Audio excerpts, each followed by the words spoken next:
आदरणीय मोदी जी की जो सोच है और उनका जो संकल्प है विकसित भारत 2047, उस विकसित भारत में जो आज बजट प्रस्तुत किया है वो एक मील का पत्थर साबित होगा।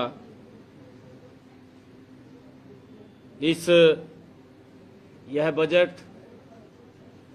जैसा मैंने कहा है कि विकसित भारत के संकल्प को ये एक दूरदर्शी और ऐतिहासिक ये दस्तावेज है। हम सब के लिए आज ये बहुत ही गौरवशाली दिन भी है। आज गुरु रविदास जयंती के पावन अवसर पर यह बजट सही मायनों में जनहित और अंत्योदय की भावना को ये समर्पित बजट है। इस बजट में 3 मुख्य विजन हैं: रफ्तार, क्षमता, सबका साथ। रफ्तार का अर्थ है प्रोडक्टिविटी बढ़ाकर आर्थिक विकास की गति को तेज करना। क्षमता का अर्थ है लोगों की काबिलियत को निखारना ताकि वे देश की तरक्की में भागीदार बन सकें। और सबका साथ का अर्थ है कि हर परिवार क्षेत्र के पास कमाई के पर्याप्त संसाधन और मौके हों। ये सबका साथ का अर्थ है। यह बजट सबका साथ, सबका विकास की भावना को ये चितार्थ करने वाला ये बजट है। मैं इस कल्याणकारी बजट के लिए देश के यशस्वी प्रधानमंत्री आदरणीय नरेंद्र मोदी जी और वित्त मंत्री निर्मला सीतारमण जी का हार्दिक आभार व्यक्त करता हूं। उनका हार्दिक दिल से धन्यवाद करता हूं। यह बजट आत्मनिर्भर भारत और विकसित भारत की दिशा में मील का पत्थर है। साथियों, भारत ने खुद की मैन्युफैक्चरिंग और ऊर्जा सुरक्षा बढ़ाई है। मुझे खुशी है कि इस बजट में जिससे विदेशों से सामान मंगाने की निर्भरता भी कम होगी। बजट में एमएसएमई और के क्षेत्र में 10,000 करोड़ रुपए का प्रावधान जैसे औद्योगिक राज्य के लिए अत्यंत लाभकारी ये सिद्ध होगा। इससे हमारे हरियाणा प्रदेश को भी, चाहे फरीदाबाद हो, गुरुग्राम हो, पानीपत हो, लाभकारी सिद्ध होगा। जैसे औद्योगिक केंद्रों में नई जान आएगी और युवाओं के लिए रोजगार के व्यापक अवसर खुलेंगे। इस बजट में सेमीकंडक्टर हब के लिए 40,000 करोड़ रुपए और बायो फार्मा सेक्टर की मजबूती देना, ये भारत की तकनीकी महाशक्ति बनाएगा। हमें खुशी है कि इस बजट में Delhi Varanasi high speed rail corridor की घोषणा और 5 क्षेत्रीय मेडिकल हब बनाने का निर्णय इंफ्रास्ट्रक्चर और स्वास्थ्य सुविधाओं में क्रांतिकारी बदलाव लाने का काम ये बजट करेगा। महात्मा गांधी ग्राम स्वराज इनिशिएटिव से हमारे ग्रामीण कुटीर उद्योगों को और बुनकरों को भी इसका सीधा लाभ मिलेगा। साथियों, पिछले 12 सालों में भारत की अर्थव्यवस्था स्थिर रही है और बजट का 3 आयामी दृष्टिकोण, आर्थिक विकास हो, आकांक्षाओं की पूर्ति हो, सबका साथ समाज के हर वर्ग को सशक्त बनाएगा।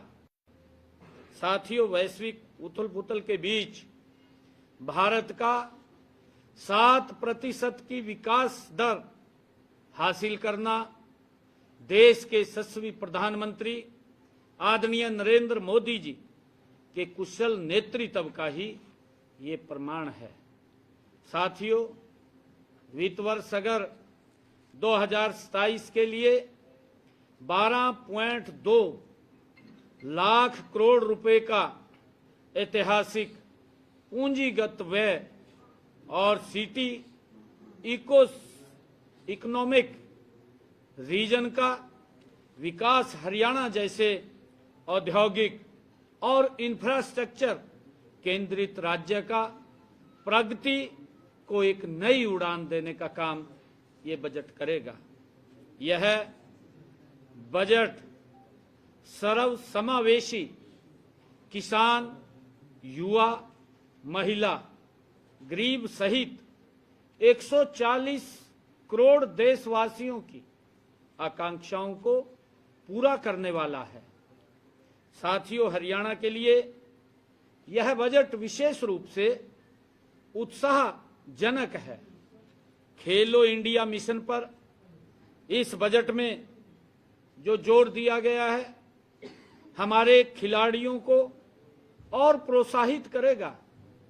साथियों, जबकि 15 पुरातात्विक स्थलों के विकास से हरियाणा की ऐतिहासिक धरोहरों जैसे राखी गढ़ी को वैश्विक पहचान मिलेगी। साथियों, साथ ही एआई और क्वांटम मिशन में निवेश गुरुग्राम को ग्लोबल टेक हब के रूप में और मजबूती देगा। साथियों, मैन्युफैक्चरिंग और एमएसएमई पर फोकस हमारे युवाओं के लिए रोजगार के द्वार ये खोलेगा। साथियों, यह बजट सही मायनों में विकसित भारत की ये एक मजबूत नींव है। साथियों, यह बजट देश के यशस्वी प्रधानमंत्री आदरणीय मोदी जी के विकसित भारत 2047 के संकल्प को सिद्ध करने वाला ये ऐतिहासिक और दूरदर्शी बजट है। साथियों, यह बजट केवल आंकड़ों का लेखा जोखा नहीं है, बल्कि ये बजट देश के किसान, युवा, महिला और गरीब कल्याण के लिए एक सशक्त ये ब्लूप्रिंट है। साथियों, बजट में कृषि क्षेत्र के लिए आवंटन बढ़ाकर और डिजिटल एग्रीकल्चर मिशन पर जोर देकर केंद्र सरकार ने किसानों की आय की बढ़ाने की दिशा में बड़ा कदम उठाया है। साथियों, हरियाणा के लवणीय और जल भराव वाली भूमि के सुधार के लिए केंद्रीय सहायता का प्रावधान हमारे राज्य के किसानों के लिए वरदान साबित होगा। साथियों, इसी प्रकार इस बजट में स्टार्टअप्स के लिए फंड ऑफ फंड्स और आर्टिफिशियल इंटेलिजेंस हब स्थापना के प्रस्तावों से हरियाणा के युवाओं को नए अवसर मिलेंगे। साथियों, विशेष रूप से गुरुग्राम, पंचकुला जैसे शहरों में आईटी और एआई सेंटर्स को नई गति मिलेगी। राष्ट्रीय राजधानी क्षेत्र में लॉजिस्टिक हब के विकास और बुनियादी ढांचे के लिए पूंजीगत व्यय में वृद्धि से हरियाणा में निवेश के नए द्वार खुलेंगे और रोजगार के अवसर पैदा होंगे। साथियों, महिलाओं के कौशल विकास और लखपति दीदी जैसी योजनाओं के विस्तार से हरियाणा की मातृशक्ति आर्थिक रूप से और स्वावलंबी बनेगी। साथियों, यह बजट भारत को विश्व की तीसरी सबसे बड़ी अर्थव्यवस्था बनाने की दिशा में एक निर्णायक कदम है। साथियों, हरियाणा सरकार इस बजट के प्रावधानों को धरातल पर उतारने और अपने राज्य के प्रत्येक नागरिक तक इसका लाभ पहुंचाने के लिए पूरी तरह से कटिबद्ध है। बजट में देश में बड़े टेक्सटाइल पार्क बनाने तथा 7 हाई स्पीड रेल कॉरिडोर बनाने का प्रावधान भी इसमें किया गया है। साथियों, 5 लाख से ज्यादा आबादी वाले टियर 2 और टियर 3 शहरों के विकास के लिए 11.4 लाख करोड़ रुपए का आवंटन भी किया गया है। इसके अलावा वन डिस्ट्रिक्ट वन प्रोडक्ट को भी बढ़ावा दिया गया है।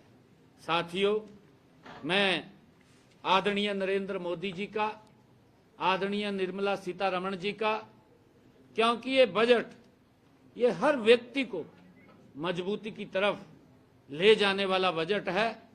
आज जो बजट आदरणीय निर्मला सीतारमण जी ने देश के लोकप्रिय और प्रगतिशील, जिन्होंने विकसित भारत का संकल्प लिया हुआ है, आदरणीय नरेंद्र मोदी जी के नेतृत्व में आज जो बजट प्रस्तुत हुआ है, देश के 140 करोड़ लोगों को इसका लाभ मिलेगा।